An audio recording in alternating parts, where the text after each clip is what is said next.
Okay, so very briefly, so key points, just some very key points, as we've talked about this briefly. Key points about mirror neurons in this context anyway. It's a very broad context. Action mirror neurons are motor neurons that fire when producing an action, and now research suggests when seeing someone else perform an action too. Okay, so it's got implications in what we're doing today to a point. So what are mirror neurons for? That's led to a lot of speculation, by the way. Another story for another day. Okay, you can go out there and do your own research if you choose to, but it's led to a lot of speculation in terms of their role in social cognitive processes. It's been suggested that mirror neurons contribute to a wide variety of processes, including imitation, action, understanding, empathy, speech processing, language, theory of mind, or mind reading, and morality. Okay, there's some of the areas that people suggest that they play a role. Now, that's another topic for another day, because we could spend a whole afternoon going down this road. So there's also speculation around mirror neurons and links between mirror neuron function and a wide variety of neurological and psychiatric disorders, including autism, motor disorders, ALS, stroke, Parkinson's disease, schizophrenia, communication disorders, and conditions such as obesity and stuttering. So there's been some research. I haven't seen any concrete evidence, but I have read some papers that have suggested that. Now, that's another story for another day, but it's quite fascinating. Scientists can describe what they do at a neuronal level. They can describe the properties in terms of the conditions that they fire under, okay, the neurons themselves, what they do in terms of responses, and how they're used to infer a functional role. So they've got as far as that. However, as we mentioned before, the other areas that there seems to be a link is, at this point in time, as far as I'm aware, unless you know otherwise and have read otherwise, speculation. But there are some correlations coming out.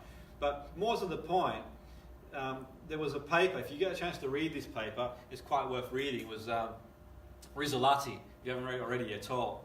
And it was quite a fascinating paper. And I believe, it's just a long time since I've read the paper, that they sort of stumbled upon this sort of theory, which is fascinating theory. And they first recorded in macaque monkeys in the premotor areas of monkey brains. Okay, it's a really fascinating paper. You've got, an hour or so to skim through and read through. Well, mirror neuron cells are motor neurons. Okay, mirror neuron cells are motor neurons. This means they fire when a human, or in the case of that paper, a monkey is performing an action or is actually doing something. Okay, they fire. Okay, mirror neurons fire.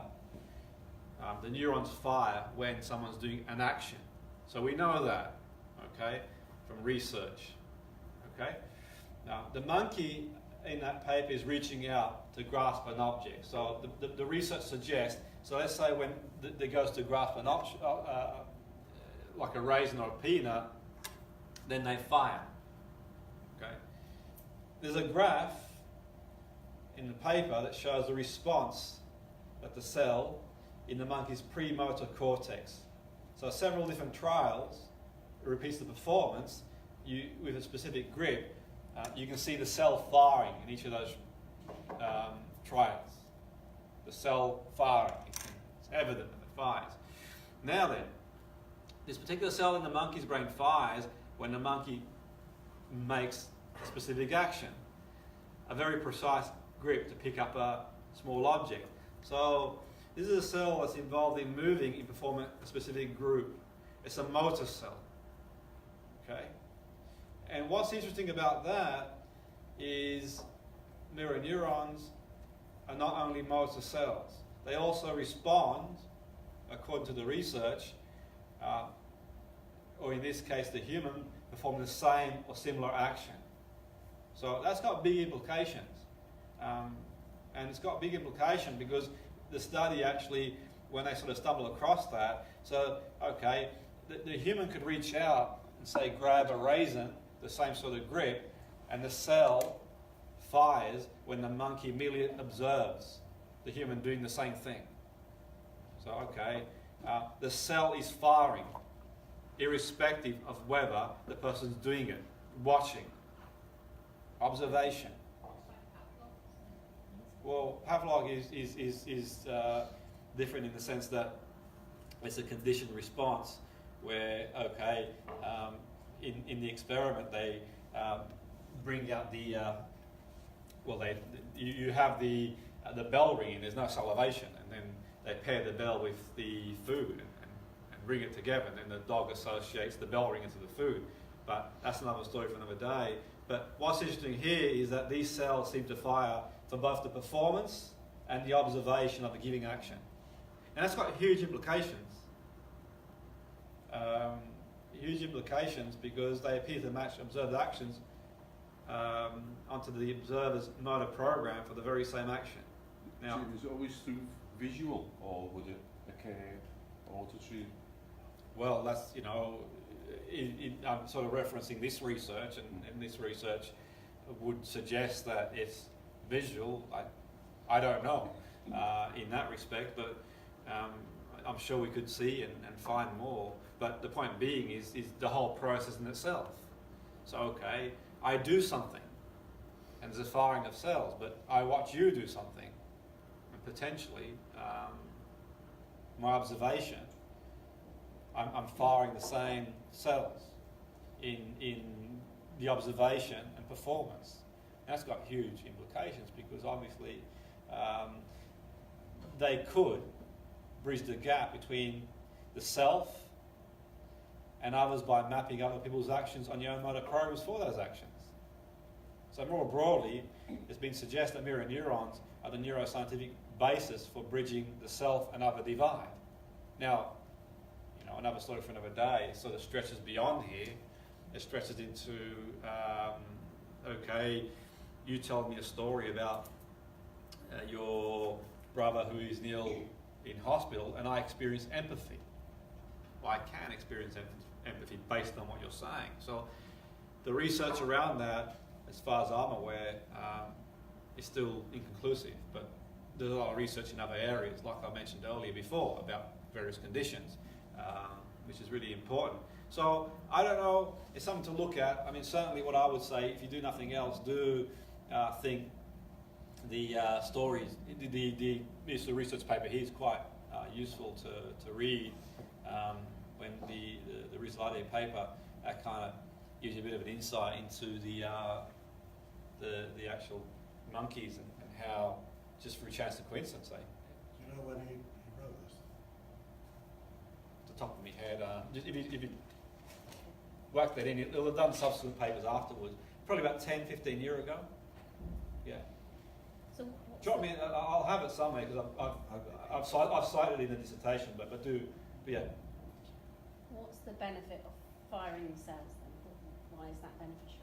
In respect to. In the neurons, what's the point of? Is it beneficial to make these neurons fire up? What benefit is that to an individual? They do a lot about kind of like regulation for others, so there's kind of research around mother, child, or infants Yes. to help people to sort of regulate. So when you obviously see the child, mother sees the child upset or a caregiver does, they might do the same face, and then Okay. actually then change the face, and that can have an Yeah. impact on helping and guiding. Because loads of it. So. Yeah. I'm just sort of trying to make sure I answer the question properly, Hayden. I'm not quite sure So the benefits in. yeah. So why is it good that we fire neurons then? So what? Well, it's a functional process. Yeah. It's what we do. It's how we sort of. Does it make people grow? Does it make the brain more developed? Or It's the role that we do in a wide variety of processes like imitation, understanding empathy, speech processing, language theory, mind reading. These are potential correlations, but generally speaking, if I reach to grab that, then I'm firing cells in the brain.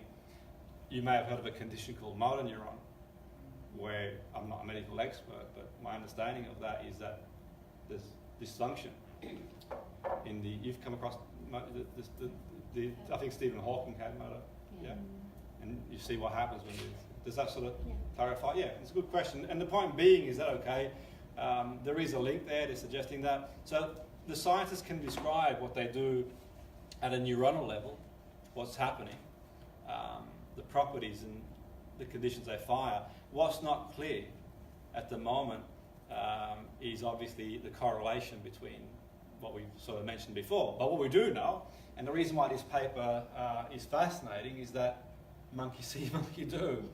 And it's a great question you asked there, because it sort of gels all that together before we crack on. So the point being, in this context, it makes a case for, okay, modelling. So that's where I'm going with things, really. But we could sort of go into this in much broader detail, and we may do on another day, but this sort of gives you an idea. I mean, you know, it's got massive implications, certainly on a broad context, but certainly in this context here, it goes to show, I mean, think about it. I mean, how would you see, from a modelling context, what some of the implications do you think that we, strictly by watching someone doing something, these mirror neuron cells are firing, then what are the implications? Basically, you can pick up those skills and attributes of that person, and that, you know, and if you're doing that deliberately, there's a good chance that those neurons might fire more readily than if you're doing it just sort of subconsciously. Because I think it happens if you spend time with somebody, you naturally start to pick up some of their traits. Yeah. Well, you know, that's a fact. But if we were to do it consciously, i.e. modelling that person, getting inside of the map of the world, there's a good chance that those mirror neurons would fire even more regularly. So in the case of the human, or in the case of the monkey in the experiment, performing an action may fire, but equally what's really significant is that even when in observation, they respond in watching someone else in the same similar action. So if I'm watching you kick a football, then my cells are firing. If I'm watching you present, so if you're watching Tony Robbins present and dance around the stage, then your neurons are firing as well. So if you're sort of watching and homing in, potentially. So you know, there's a lot of work to be done, by the way. So is this where kind of like, you know, that the five people who surround themselves will become most influential? Well, it could be. I mean, it's a could be. Absolutely. There's a possibility. You know, we do. It's gonna. That's one area. I mean, other than other aspects too, but it could be. So you know, it's got implications certainly in this. And I mentioned earlier before, if you get an opportunity to read in other areas too, because it extends above and beyond what I'm covering here. But it's fascinating stuff because it's been linked to a lot of things. Do you work with visualization?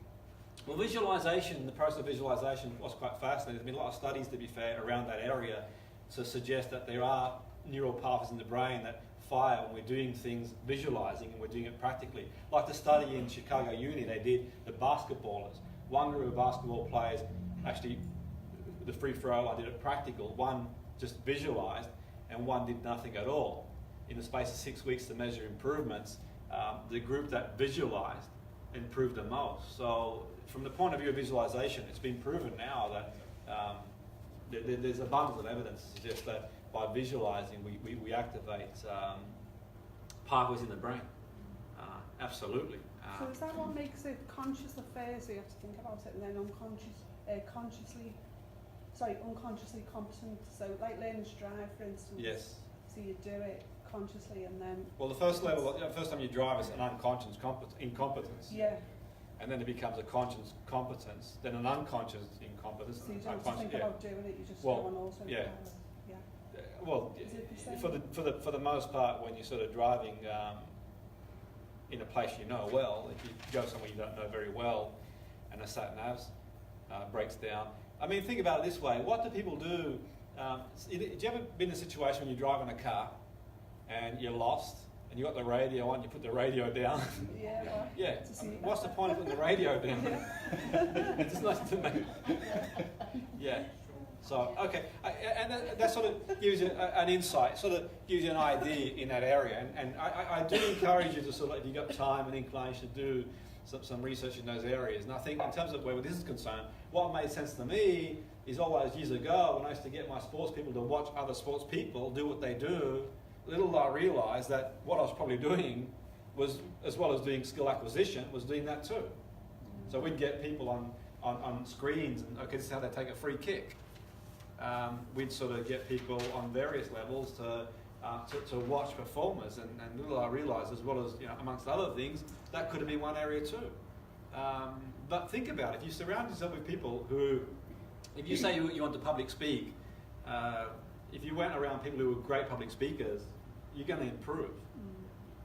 Absolutely improve. If you're a sports person, you got around, say you learn to play the guitar, you got around good guitarists, you're probably going to improve. They're going to bring you up, aren't they? That's the sort of key going forward. But that's obviously a little bit different to what we talked about before. But I thought I'd bring that in because it sort of does suggest that you know, observation is critical. That's interesting when it comes to things like phobias as well, in terms Yeah. of when you look at kind of... Well, that's one thing they're looking at too, yeah. Yeah, you know, look at, is it, I read a story about spiders and it being the main caregiver, and that can actually, because that caregiver is Yeah. the child, Yes. the more influence they have over whether that, or the increases susceptibility they have to acquire the same phobia. But looking at it, whether that's actually neuro. Yeah, I mean, I'm sure you come across a paper that's going to suggest there's some sort of correlation. That's for sure. So, you know, depending on how we frame it, back to, it could be, you know, behaviourist in terms of the conditioned response, but also now we're learning that things are innate as well. So we know snake phobia, some research suggests that the snake phobia is, could be innate. So, you know, but it's something to look at. It's another area, but going back to modelling, it's the difference that makes the difference. So modelling excellence is a sort of fine line. I know adopted children who you wouldn't believe were adopted children because they automatically take on the facial expressions Yeah. and things that the parents Yeah. do. Yeah, and there's correlations between adopted children who develop conditions that their biological parents had or grandparents had too. So, you know, or twin studies as well. So yeah.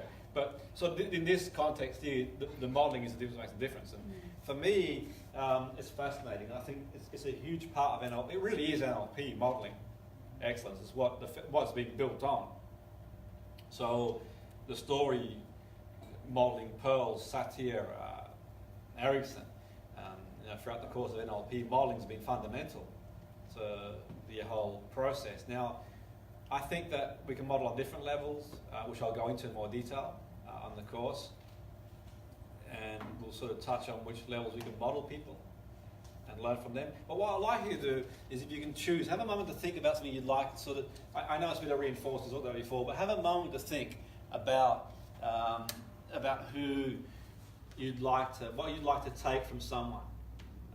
You know, what you want to learn from someone. What trait, what state, what ability do they have, skill, technique, okay? Because there's ways we can model people through observation. We've touched on some of the implications of doing that. Watching what they do, replication, sport, business, okay? One thing that's really fascinating, so you can watch how someone does for observation, okay? You can watch how they do the modelling. You can model them for observation, but we can go in deeper as well too than that. We'll sort of touch on that as we sort of go along. I'll do a demonstration. And I had a conversation one time with I had a conversation at the bar, actually, as it happens, with Wyatt Woodsmall, who obviously is a key figure in NLP, and Tony Robbins credits in his book, Unleash the Fire, or Power, whatever the book was called, but otherwise he's got to read it. But anyway, credits him in the book, and I was sort of helping facilitate a course not far from here. It was in 2006, I think it was, and I'd experienced a high degree of sporting success as a coach at that point, and I was invited to sort of throw my two bobs worth in the course here and there and help facilitate the course. But I spoke to Wyatt at one point, and he made a really good point, a really fascinating point, how he was working with the American diving team, I believe, at the time. But anyway, cutting long story short, he'd mentioned how the Chinese and sort of watched to see what the Americans were doing. Americans at the time, I think, were the leading team in diving, and they'd watched on a physical level what they were doing, and it got them so far. But where he feels that they might have fallen short at that point was that, okay, you're standing on top of a board. So could you imagine standing, say, on a diving board, say 10 meters high? You've got like a split second between, okay, you looking down and diving in. So there's a cognitive process too. And I think, from what I remember, he was saying that they may have missed that at that point. The cognition that goes through your head in that sort of split second before you're going to make a skill, the technique into a skill. And I stand corrected, by the way, and if someone could email me on this, if something's come to mind, I think, remember, I'm not sure you remember Leganis, the diver, the American diver, who sort of dived and he hit his head on the back of the board and was sort of bleeding everywhere. But ironically, he would come back, get patched up and dive and win the goal. I can't remember who wrote about that. It might have been another friend of mine, Jeremy Lazarus, an NLP trainer, if he's watching. But he emailed him, if he can email me that. But what's quite fascinating is obviously the mental strength to sort of come back after that is phenomenal. But anyway, the key thing is discovering the internal process of the person, the execution of excellence, their beliefs and values. Because I've said the story before, the story of, say, 2 football managers. Now, I don't know either of these managers to comment, only other than what I've seen in their interviews, but see how beliefs can play a part. So you've got one manager who, as a player, had won everything there is to win in the game pretty much on domestic level and won a lot internationally too. All the qualifications you can imagine. The guy's revered. He's like a legend as a player. He knows the game. He's got passion. He's got all these sort of credentials. And then you've got another dude who's like, never been a pro player of any sort of stature. He was a damn interpreter. Okay? And there's an irony between the two. If you watch the press conference, there was a press conference I was watching on TV when the first one, Kevin Keegan says, after the England game against Germany, I was watching the press conference on TV, and he says, I'm not cut out for this level, because England got beat by Germany. So there's a belief in his head. So there is research, by the way, to suggest that your belief in the people that you're working with has a big correlation to their success. So you go to a school, and if you believe your students have got the ability to do well, it's going to manifest itself. There is research around that. So the point being is that not only will his belief affect him, will it affect who, do you think? Precisely. So, the other guy at a press conference, when he first was unveiled in the UK as a manager, says, I'm the special one. Now, I'm not saying to go out and call yourself special ones, but you could call yourself that if you want to, but Jose Mourinho, now I know he's got a bit of stick recently, but you're not going to take away the fact he's won more than anyone in the game, in the modern game. Certainly a lot more than a lot of people have won, or will ever dream winning.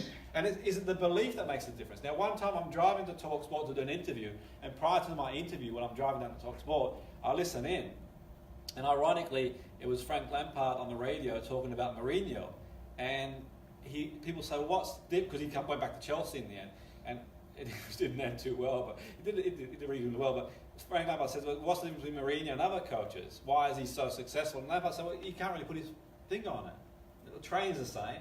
Not like he knows anything different about training. Tactics, He goes, if I recall, he was saying, it's his belief in you. He really believes in you. So, it makes a case for modelling that.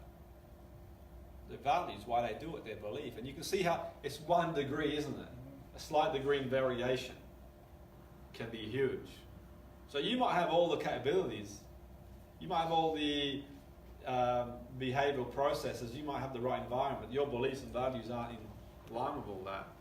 Then, So what's the difference between, say, a Tony Robbins who goes out there and doesn't have any academic qualifications of any in the area when he first, I don't know what he's got now, but at the point he didn't, from my understanding what's in the book, and he sort of just makes this huge impact on the world. And there's people out there that probably got far more than what he has. Well, they might have the desire, values, drive for it, but belief could be a thing. And you listen to their language. Listen to people's language, and that'll tell you a lot about their beliefs, their perception. And you know, there's a danger that sometimes people they talk about their beliefs. It's powerful stuff. You kind of think, well, this person's probably delusional to the point that, you know. But on the other side of things, it's like I said earlier, you sort of take a client on based on what you think you can do for them. So you've got the internal approach to modelling, and this sort of includes strategies, meta-programs, neurological levels, time frames, perceptual positions. And we'll go into more detail after lunch in that area. But you've got a number of approaches you can use. Because I want to do like a group facilitation. We're going to go into this after lunch. But these are the processes you can use for the internal. So strategies they use, meta-program, neuro levels, and I've sort of broken all down into manuals for you. So you don't have to sort of flick around, find it.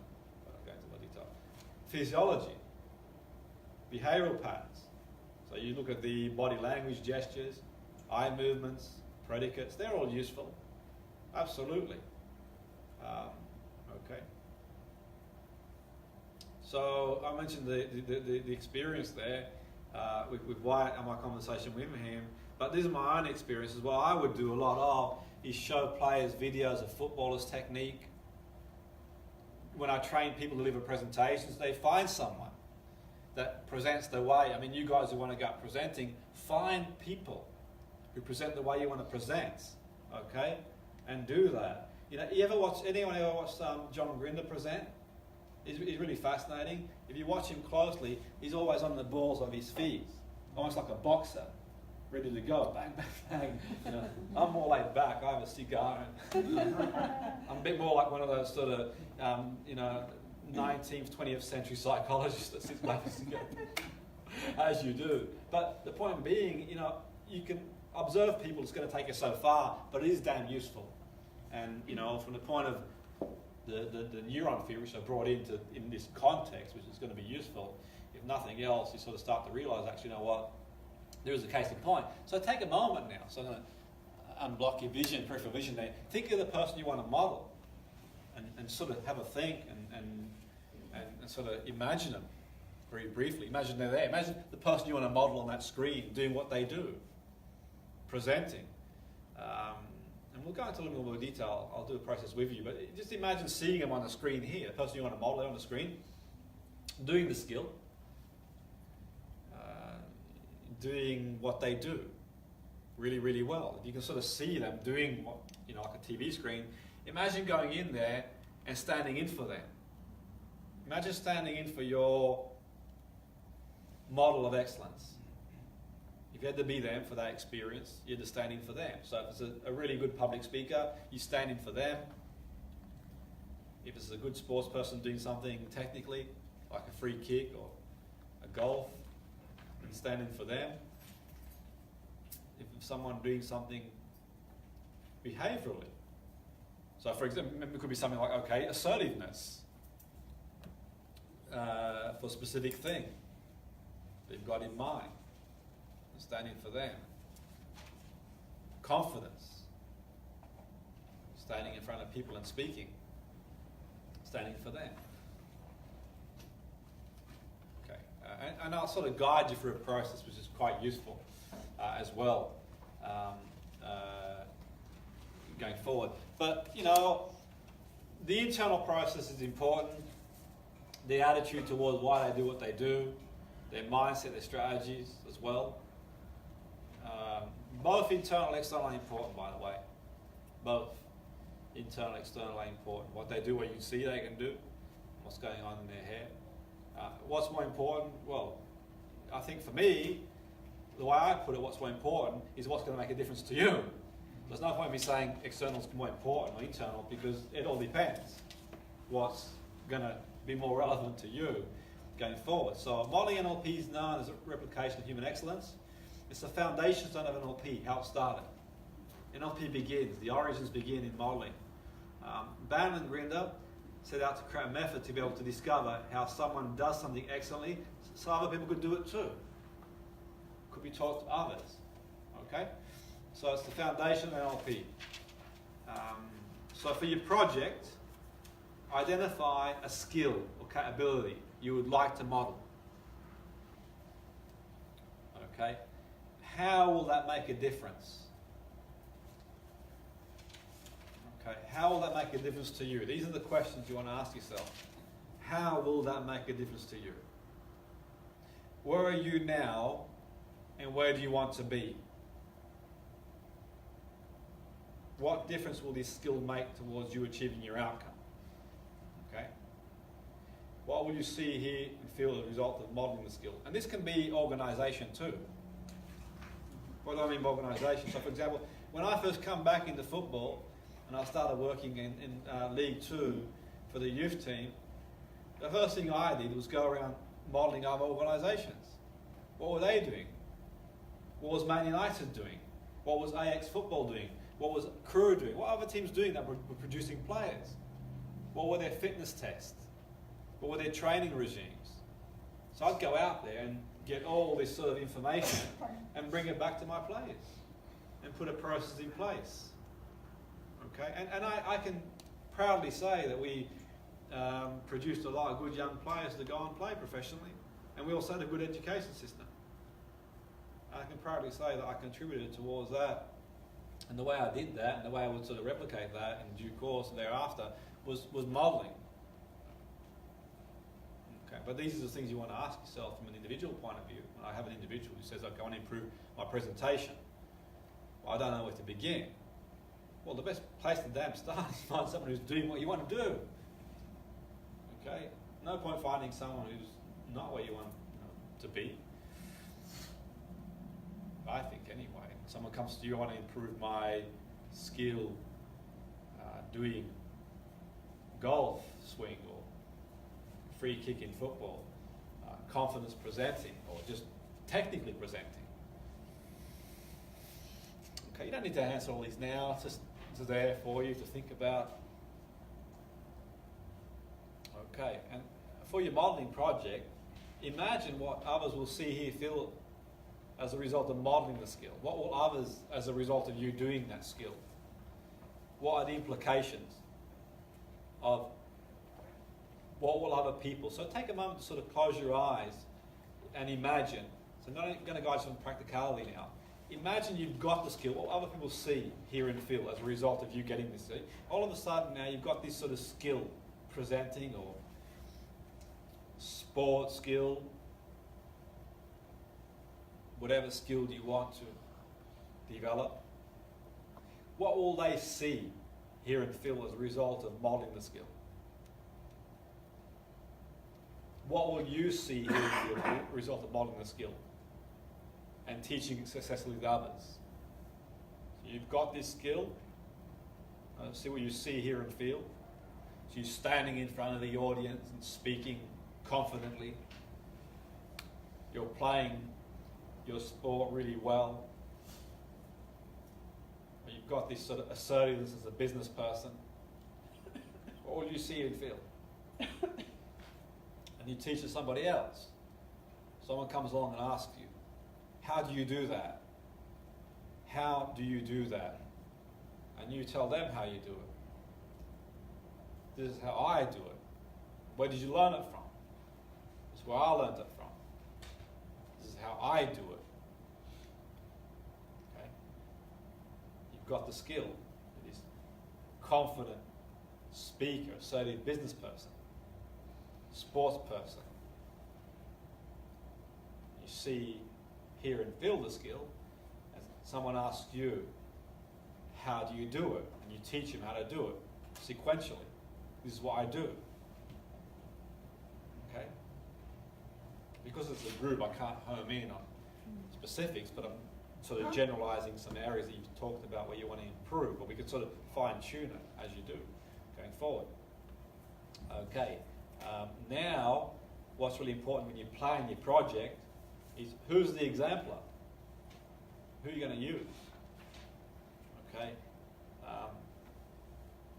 Who might it be? Who could you use? I mean, we've heard Victoria Beckham mentioned, Tony Robbins mentioned, whoever really, but you got to think, who's it going to be? Who's the exemplar? Or models of excellence. I told you some of the organisations I'd sort of looked at and done my due diligence to learn from and think, okay, what are they doing different? Okay, and I have been rumbled a few times when I'm speaking to people in my field, and you're asking me modelling questions. Well, if I'm going to go for lunch with someone that I rarely get the chance to access, then let's find out what they do. What the heck? You got 10 minutes after you've done a presentation, you watch their presentation, you've got 10 minutes at a conference that I'm speaking at, and you've got speakers there who won World Cups, who've been the best in their field. 10 minutes, I'm going to grab them and say, okay, bang, bang, bang, this is what I want to learn of you. I'm not going to sort of stand in awe and think, wow, dude, I'll take a selfie anyway, what the heck, as you do. But before I take the selfie, I'm going to sort of try and get in there, as you do, And certainly when I do and hook up over the internet with one of my mentors, if you want to call him that, Jeff Erickson Foundation, I always ask him questions. When we do I can't always get to Arizona, it's a long way away, so I might do an online group thing, and I'll just ask. That's my fastest way to get from A to B, for me anyway, which is key. Really, really good stuff. What specific do you want to learn? So you want to chunk the components down, bit by bit. So you're here, they're there. The first step in getting there. Okay, my first step, the first thing I'm going to learn in the skill acquisition. Okay, so in football, strike a ball, arms out for balance, foot alongside the ball, head down, strike through. In speaking, it's going to be sequentially, so you come out, stand in a certain position, okay, and you do what you got to do.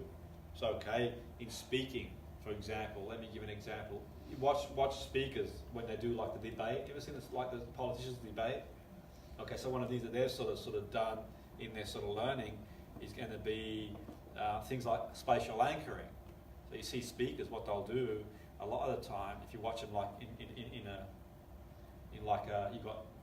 you got three politicians, okay, and all standing on either side of each other, and they'll kind of point towards the other one, say negative stuff, so you kind of anchor them in a negative way, okay, and negative stuff there, and positive stuff here. And you'll see it, and you're going to go to the right, to that motivational speaker seminar soon, and you'll see everything that's good in the world is pointing in his direction. Everything that's bad in the world is going there. All the problems in the world are there. Okay? You've got loads of problems. I've got solutions. And you'll see that, and you call it what you want. Okay? And you probably see me. I don't do that. I feel that doesn't fit in my framework of reality. I just tell it like it is. I convey, not convince. I don't have an island in wherever to sell you to go. You can pay to get on the course, and I'll do my best to teach you what I know over the last 25 years of learning, as you do. But occasionally, I may do that if it's beneficial for your learning, to pace your states. But you can see that's significant. But certainly, you go to some motivational talks, you'll see that they do a lot of spatial anchoring. They give you problems that don't exist. And they have solutions to problems you don't have. And that becomes lighter, a never-ending trail. Hence my decision to dissociate with a number of people in an industry that I felt that, okay, these are my values. Okay, and education changed my life in more ways than one. So, okay, that's the point being is that, not going off on one, what do you see, hear and feel about the model that convinces you the capability you want to model? What's your convincing strategy? The one you want to model is the sort of key in that person. And sort of don't have to answer that now, but these are the questions. So it can be useful for individual organisations. You're building a new business, it can be useful. Because business is always changing all the time. You can be successful now, but maybe not soon. The business is always going to change all the time, isn't it? Get the best out of your staff, the biggest impact on performance.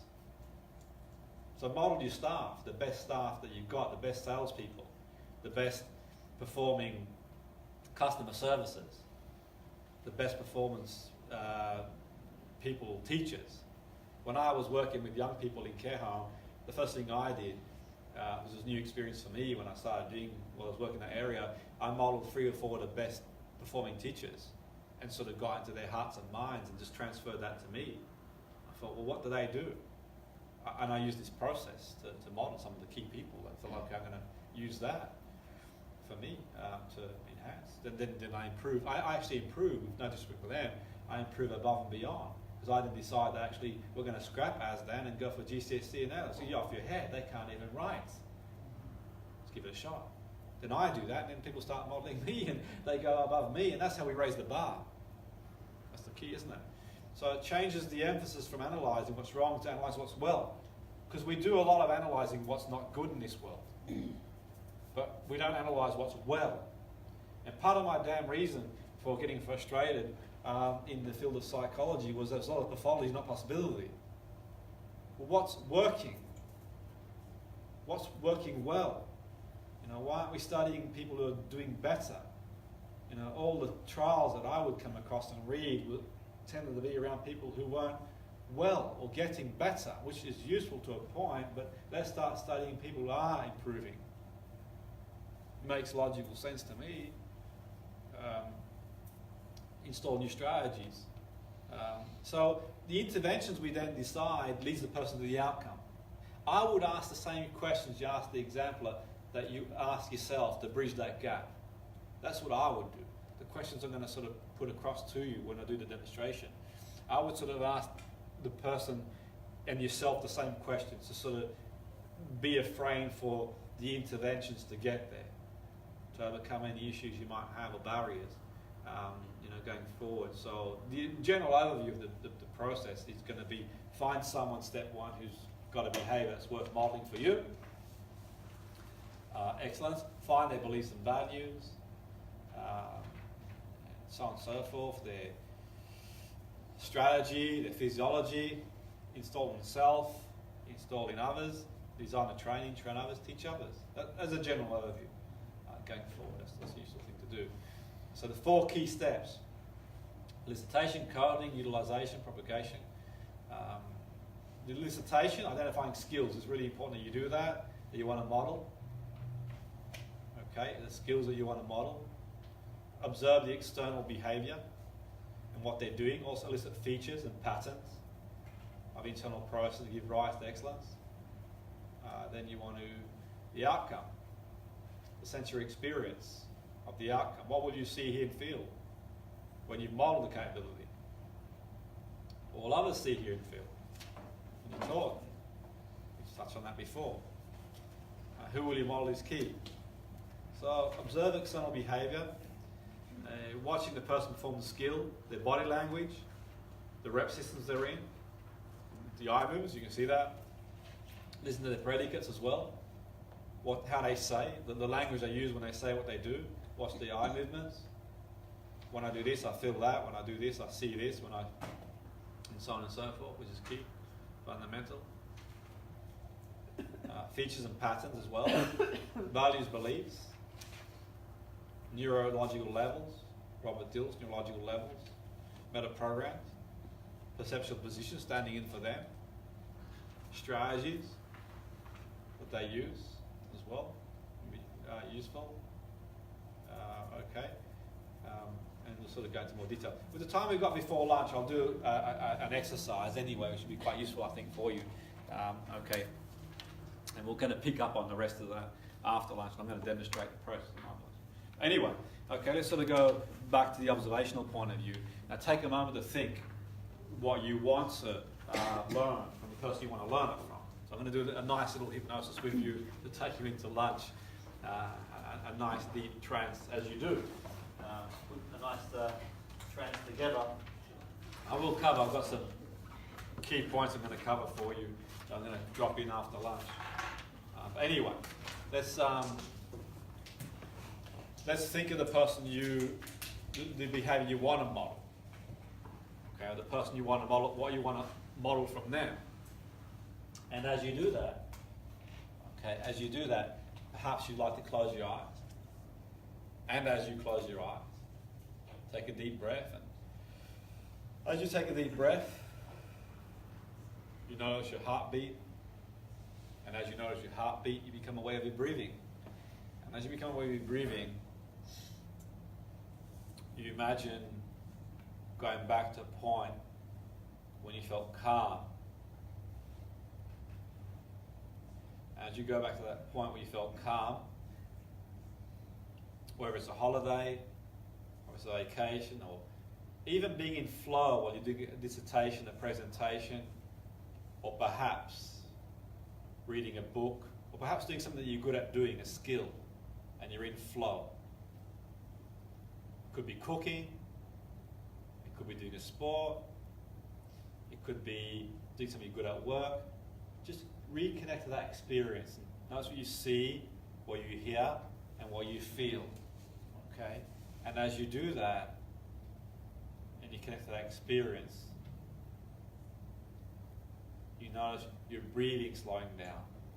As you notice your breathing slowing down, it's almost like time begins to slow down, and the clock ticking in the background. Your peripheral vision expands, time slowing down,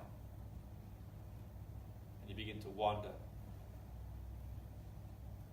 And as you begin to wonder, you start to reflect on how you learnt that skill. And as you reflect on how you learnt that skill, your mind goes all the way back as far as it can. When you were born with a clean slate, and at the point of 2 or 3, or maybe 3 or 2, or in between 2 and 3, you start to watch and learn. And even earlier than that, you start to mimic language and express yourself with sound. And perhaps remember how you used to express a sound for food, or express a sound for comfort. And as you do that, you start to reflect on what may have been your first word. And as you do that, you begin to sort of think and wonder how you began to walk. And as you reflect on how you start to walk, perhaps you saw your parents and people around you and caregivers walking, talking. You see that happening. And prior to doing that, you couldn't do that. And you get yourself into a state. And the state you get yourself in, there's a motivation. You think it's going to be a lot easier for me to walk to the other side of the room than it is to crawl. And you start taking your first steps.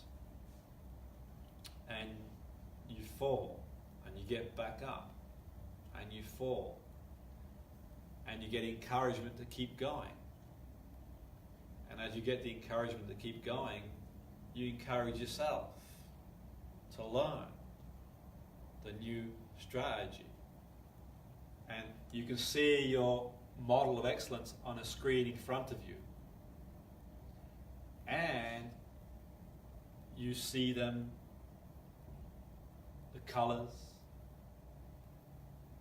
the details, the gestures, performing the skill of the behavior, any sounds, any feelings you have watching them.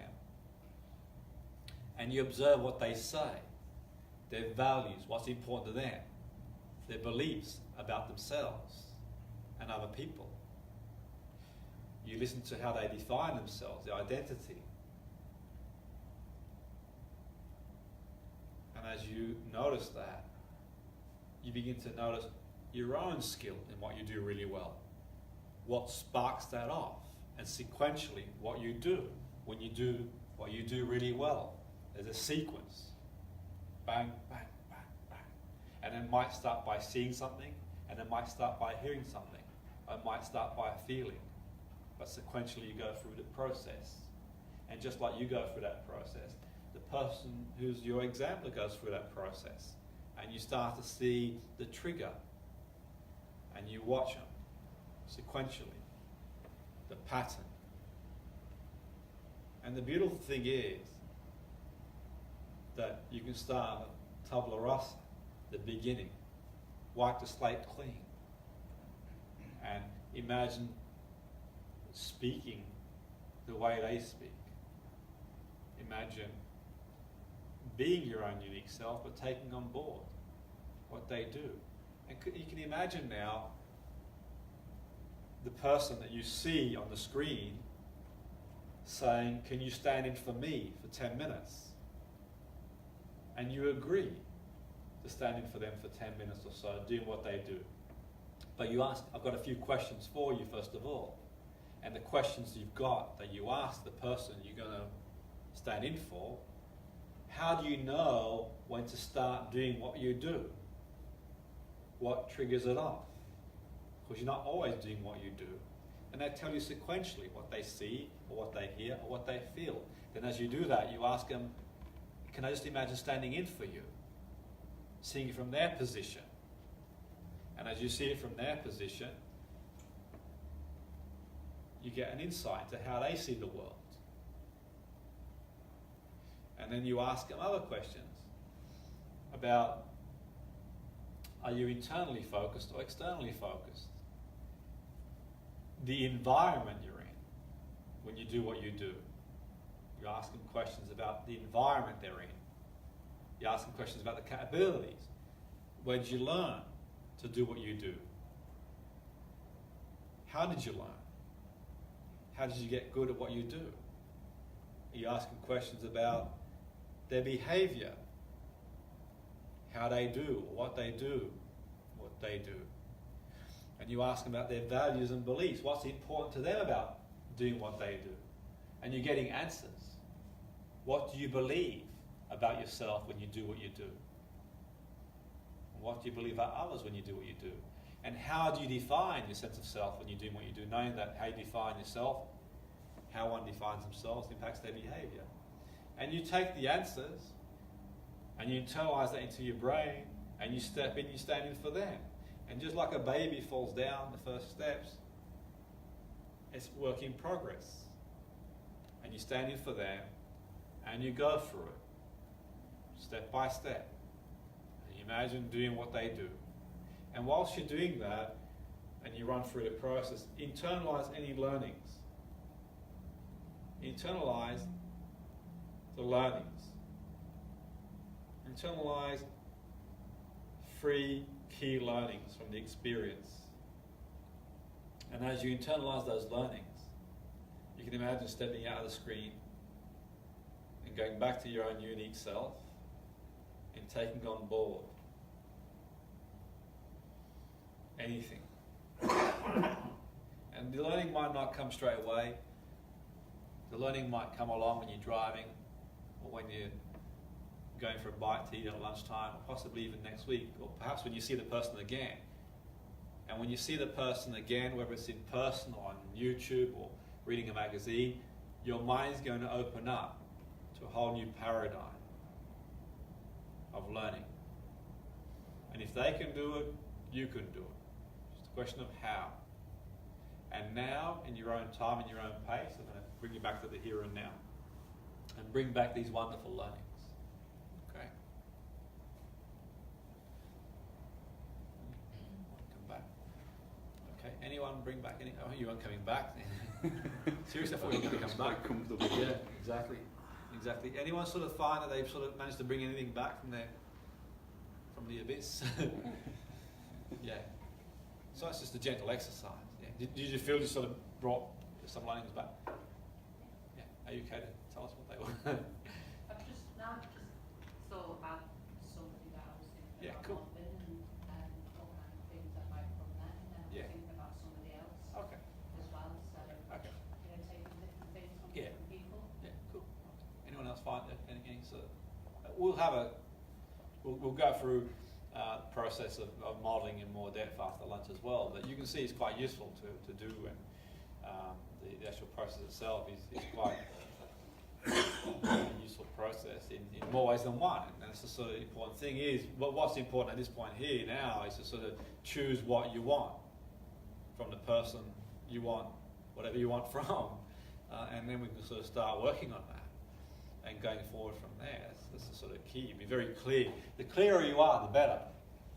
clearer you are about what you want from that person, the important thing is, for me, being really, really clear is key. That's the important thing for me. Be clear. It really is. There's a number of approaches to modelling, but we've sort of touched on some of them prior to the exercise we did. But equally in saying that, just in a nutshell, before you break for lunch, so you identify people's strategies and sequence they go through to do something. Normally use meta model questions to do that, but you've already used some of those questions in getting to know what someone does and the logical levels does. The Robert Dill's model, that logical level is quite useful. Deep transcendentation, quite useful too. Like imagining you stepping in for that person, doing what they do. So there's different approaches you can use. And we'll sort of touch on some of these in more detail after lunch. Have you ever heard children doing that? If they look up to, say, a footballer. Yeah, all the time. They do it naturally, don't they? Precisely. That's a great way to wrap up for lunch, because that's exactly what we do. Yeah. In the beginning, that's how we learn. We learn through modelling, and at the heart of NLP, modelling is applications that start people who are naturally or good at what they do. People, for one reason or the other, and they became exceptionally good at what they did. And there's a number of factors. Obviously, it's multifactorial why someone becomes good at what they do, but all we can do is start with where we are and go as close as we can to the best that we can going forward. So on that note, we can break for lunch. So we have a good lunch break. You can have a good rest and a bit of R&R as you do. So yeah, half one okay for everybody? Yeah. Plenty of time to eat and do what you got to do.